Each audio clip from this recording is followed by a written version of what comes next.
So Monday Night Raw just wrapped for this week. We've got ourselves a new challenger for Gunther's world title. CM Punk got stretchered out, and we've got ourselves a brand new commentator in the form of Joe Tessitore. We're going to go ahead and take a look at your hot takes from this week's Monday Night Raw. King Vibe says the three Brawns get to fight. This will show the era of Vince is finally exercised.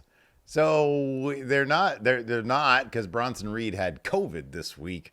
However, Braun Strowman won his qualifying match because he replaced Bronson Reed to fight to become the #1 contender for Braun Breaker's Intercontinental Champion, which I think you're getting at here. There's the possibility that because Bronson Reed couldn't fight, maybe, just maybe, if Braun wins next week, Bronson Reed will be added to the Intercontinental Championship match, in which case there is the possibility we're going to get Braun Strowman, Bronson Reed, and Braun Breaker all in the same match. Of course, this would drive Vince McMahon absolutely crazy.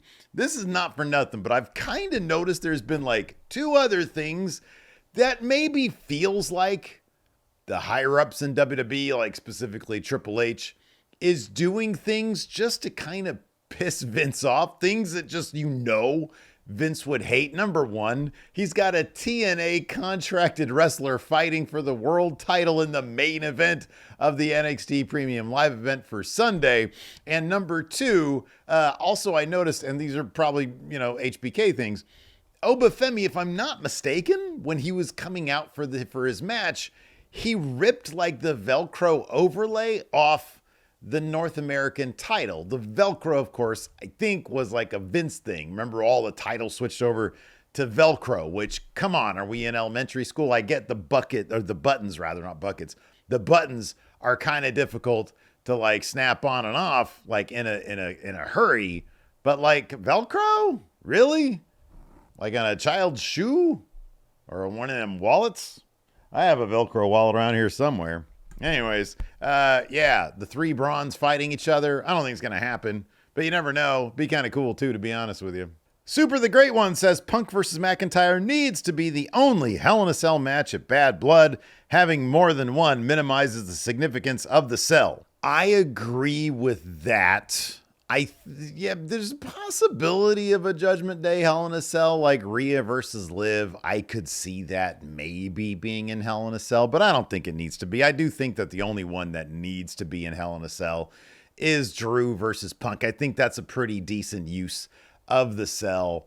I don't really think anybody else needs to be there. So this is a hot take that I can agree with. And this is one of the most thumbs-upped hot take of the night. And you guys, here's the thing. You got to make sure you're subscribed to the channel and you put on that little notify bell, because right after Raw goes off on the East Coast, I wait about an hour for these hot takes to come in. So if you want to get yours, make sure you're keeping up with what's going on Raw on the East Coast. I know some of you might only have access to the West Coast feed, and I apologize for that, but I like to get these videos out as fresh as I can.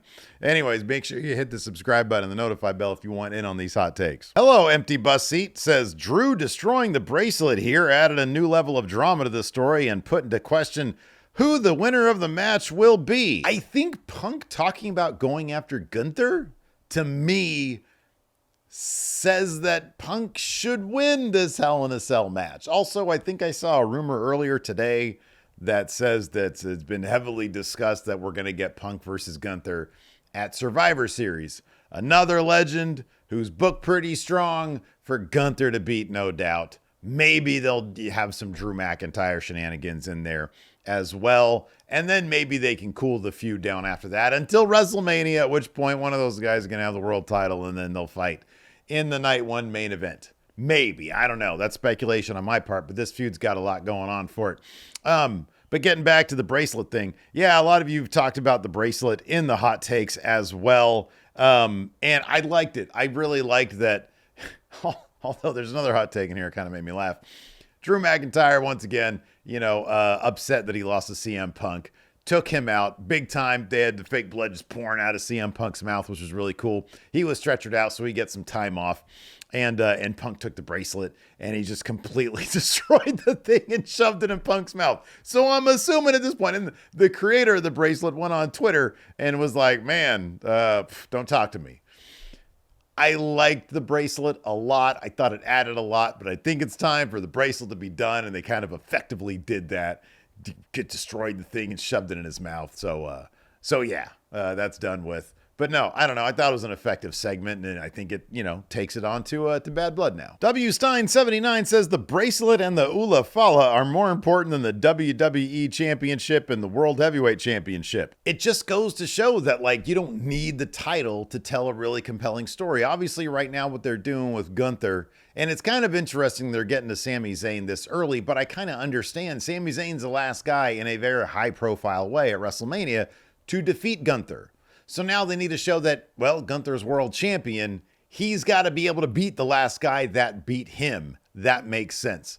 If they do go ahead and Punk wins at Hell in a Cell and they kind of make that an informal number one contenders match, then it makes sense for him to move on to Survivor Series where Gunther will probably beat CM Punk.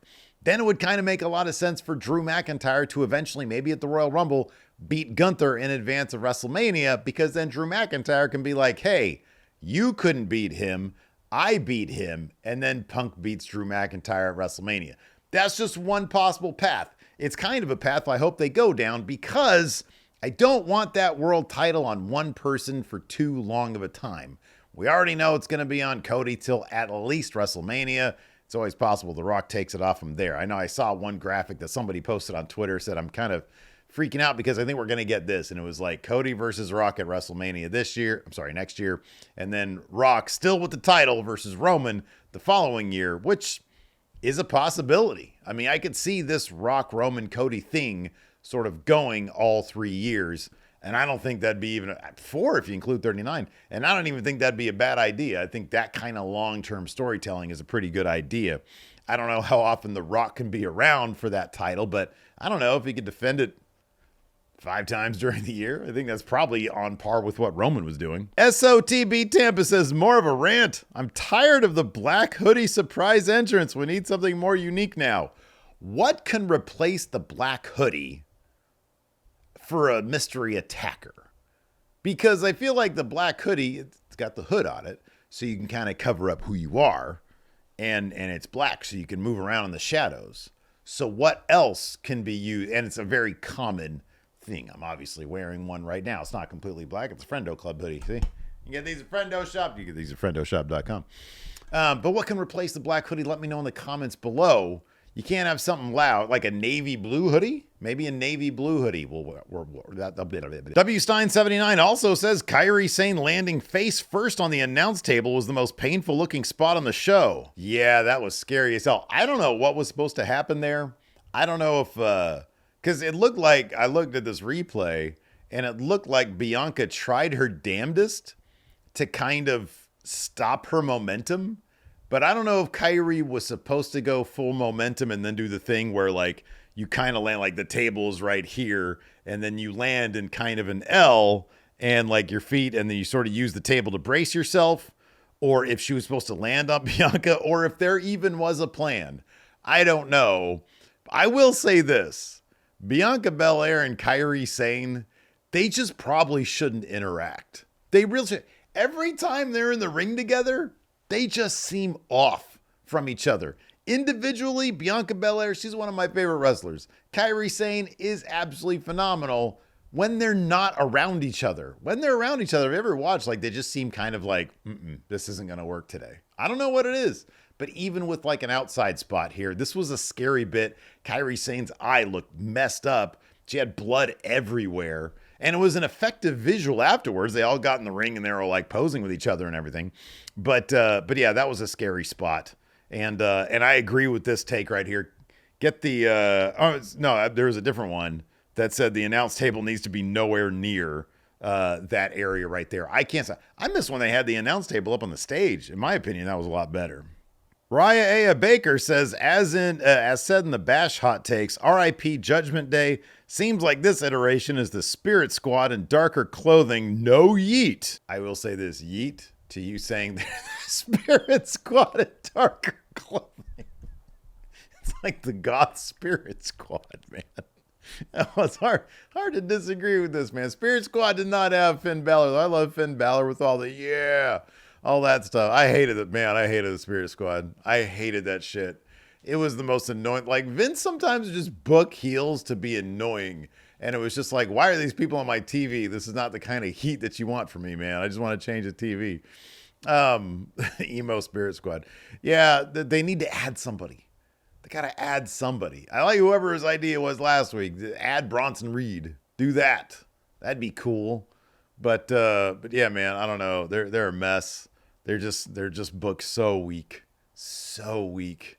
Elemental Giant says Uncle Howdy should feud with Jay next to make him return to the OG bloodline. I think that's actually a really cool idea. Uncle Howdy's whole thing is going around feuding with people so they, because they've wronged their family, and Jay being reluctant to join Roman and Jimmy against Bad Bloodline. But he feuds with Uncle Howdy, and he shows him the error of his ways. He shows him how important family is. Yeet. The real TJP says, I want Dom to be a forever heel in WWE because that crowd heat is wild. Here's the problem with that, though. People are going to eventually really start loving Dom just for the great character that he is, and they're not going to have a choice but to turn him good guy. I love that they doubled down. He had a heel turn from already being a heel, and that's just, man, when he eventually goes face, oh, that's going to be huge. That is going to blow the roof off the place. He is going to be the most over guy in the company, mark my words. Otto517 says, I don't know how hot of a take this is going to be, but Joe Tessitore came out of the gate pretty well. Yeah, I thought he did great. I thought he did really, really good. I'll be honest with you guys, I was ready for a break from Pat McAfee. He could be a bit much sometimes. Yeah, he adds a ton of personality to Raw, but this guy, obviously a lot of experience there at ESPN, and seems to know what he's doing.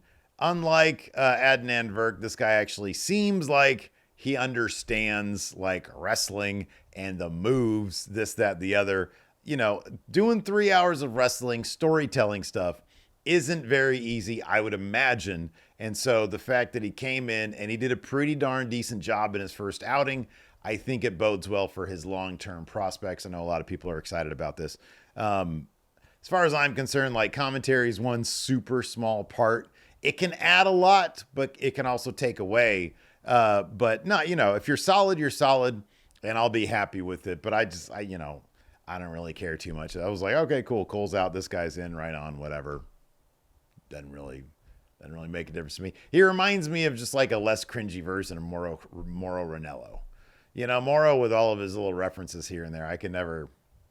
It was just sometimes he was too much. On the takeovers, he was really good, but week to week NXT TV, it was just too much. He was just too much. But Mauro, of course, had that very sports presentation, that old school sports broadcast voice, and I really like that. And so I think this guy's got that. So yeah, welcome Joe to Monday Night Raw. The Heat is on. 76 says Butch is a better name than Pete. Man, it's not so much the name. It's how we got to the name. Vince McMahon just randomly calling him Butch when Pete Dunne had gone out. Literally, his whole thing was go out and make a name for yourself. And he changes his name to Butch, and he changes his entire character. Yeah, that was awful. Boy, I remember that. That was so bad. That was awful. So I get it. I understand why Pete Dunne hates that name. And I love that they've incorporated that. If they had gone a more organic way in terms of calling him Butch, probably wouldn't be too opposed to it. A name is a name. But man, they just went about it the wrong way. His name is Pete Dunne. Sadzilla says, Jay and Rhea's dynamic is weird and I don't like it. What's weird about it? They're work wife and work husband. That's what it is. For people who out there have like real jobs where you go to like an office or whatever, because I used to do it all the time. It was you partner up with like, your work wife or your work husband, and it's the person that you're closest with. It's a platonic thing, But then, hey, if you're both single at the same time, maybe he goes a bit beyond that, right?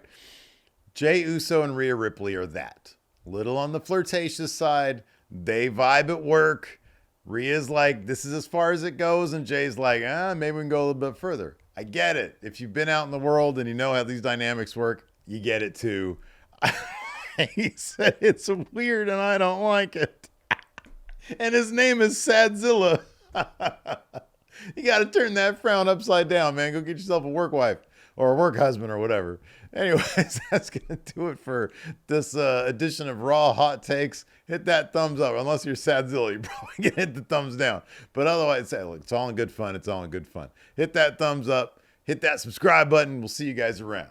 Sadzilla. I'm sorry. I'm just joking. It's all just jokes.